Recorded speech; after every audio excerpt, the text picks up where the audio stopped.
बैठी है वो झरोखे में बहुत से सपने सजा के, खोल रही है अपने पंख बार बार खुद को हिम्मत दिला के। चाहती है उड़ना बादलों से भी ऊंचा, पर शायद अभी वक्त नहीं आया उसके सपने पूरे होने का।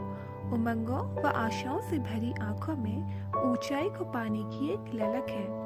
उसकी मेहनत और आत्मविश्वास ही है जो उसे कड़ी धूप भी लगती चमक है।